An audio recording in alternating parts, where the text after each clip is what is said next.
Okay, so I know most of you guys are probably nursing a hangover from last night, but I really need you to pay attention for the next 10 minutes. It's pretty important. Okay. There is a question that every single person graduating tomorrow knows the answer to. Some of us are more certain of this question than others, and many of us actually come to Harvard to figure this out. But even if we don't know the answer, it's a question that we ask ourselves often, and it's something we spend 4 years trying to figure out. What am I going to do with my talents? Some of us are going to change lives in classrooms around the world, reimagining how education is practiced and theorized. Some will use their talents to take care of patients and cure disease. Many are going to become lawyers and legislators. Still others, writers, actors, comics, and heads of state. And I'd be lying if I didn't think about this question myself. But I felt more lost about this question. This is because I, like so many other students at this university, was lost about my place at Harvard, whether I belonged, and what I could possibly hope to contribute to such a vast and hallowed institution. I am one of the nation's 11.3 million undocumented immigrants. My father finds work as a line cook in restaurants across New York City, and my mother finds work in beauty salons. So, if you've ever eaten at a Korean restaurant or received the mani-pedi in New York City, congratulations. Like it or not, you may have partially subsidized the education of what Fox News would call an illegal alien. My parents are actually here today.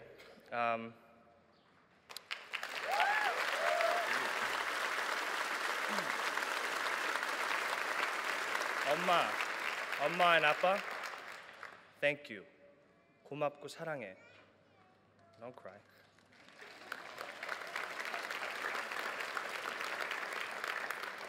I knew early on that my talents were merely a testament to their sacrifice, a product of their original dream to secure a better life for me. And so I knew most of all that my talents weren't my own. They were molded by my parents' labor, shaped by their bowed legs and their blistered hands. My talents are indistinguishable from their labor. They are one and the same. Thus, this perspective I brought with me to Harvard gave new meaning to the question of, what am I going to do with my talents? I felt bound to my community. I felt beholden to my undocumented people, particularly those in my home in Queens. My immigration status has always affected the way that I see the world, affected the way that I envision my place in society, and by extension, what I wanted to do with my so-called talents. And so I wondered, what am I going to do with my talents? In the face of this impossible question, I searched for my answer at the center of all human knowledge, Widener Library.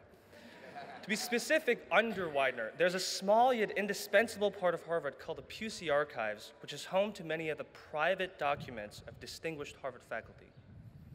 I found the answer to this question buried in the personal library of John Rawls, a famous political philosopher at Harvard who, according to President Clinton, helped a whole generation of Americans revive their faith in democracy itself.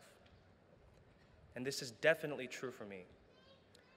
At a time when the President of the United States believes that I don't belong here, John Rawls helped me envision an America shaped by principles of justice, fair inclusion, and human equality.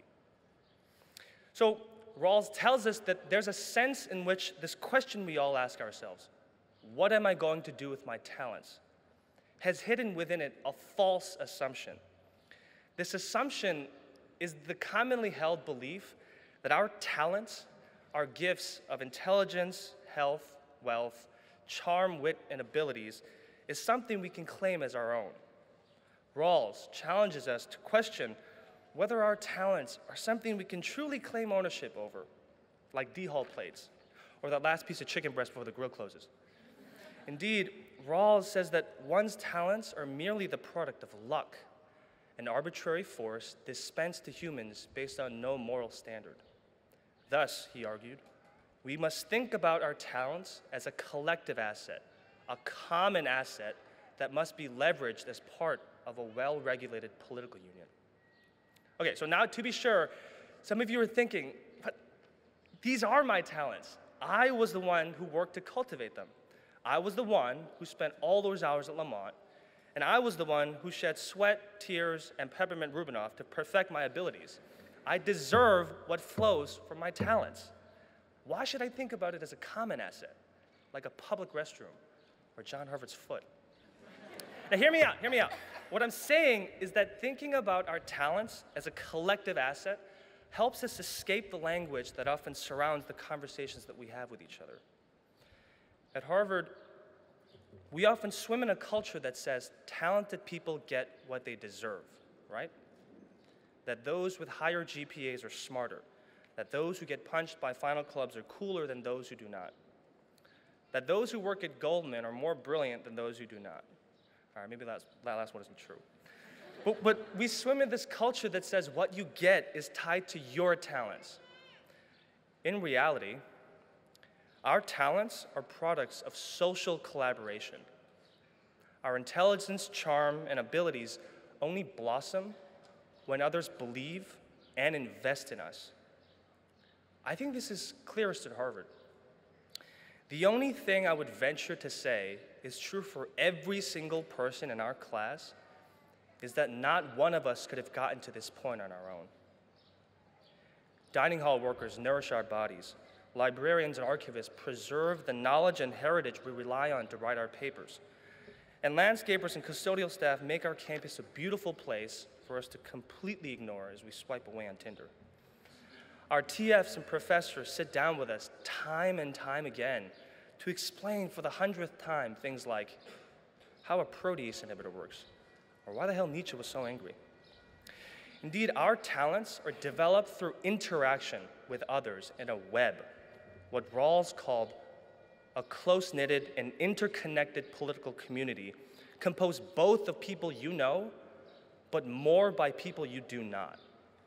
And once we accept this, there's no reason why the duties we have to those we know shouldn't also extend to those we do not. Indeed, there's no reason why the close bonds of fellowship we often feel to our family and friends shouldn't also extend to those we don't know in our political union. And that's why Rawls's vision of society as a political community is more than a catchphrase. When we share a society, your life affects mine whether we know each other or not.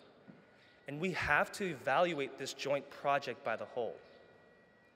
Because if you think about it, our particular positions within the web of society come to us most of all through fortune, not desert.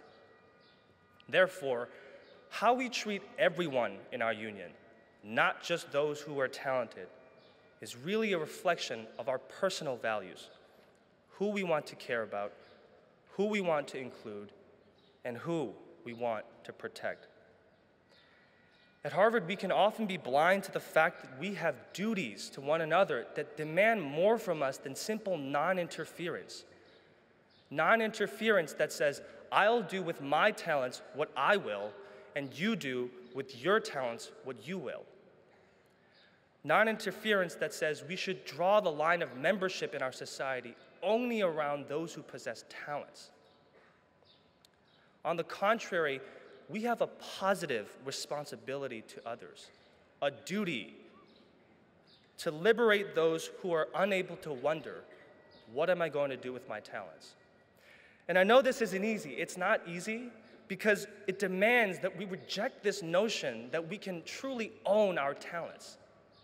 It demands that we step up and own our good fortune enough to give its fruits away. But if it's any consolation, there's a reason that the inscription facing you as you leave the yard says, "Depart to serve better thy country and mankind," not, "Depart to serve better thyself and thy kin." Thus, I believe truly taking this adage seriously and taking it to heart requires us to ask ourselves a slightly different form of the question we all know the answer to. What am I going to do for others with my talents? Thank you.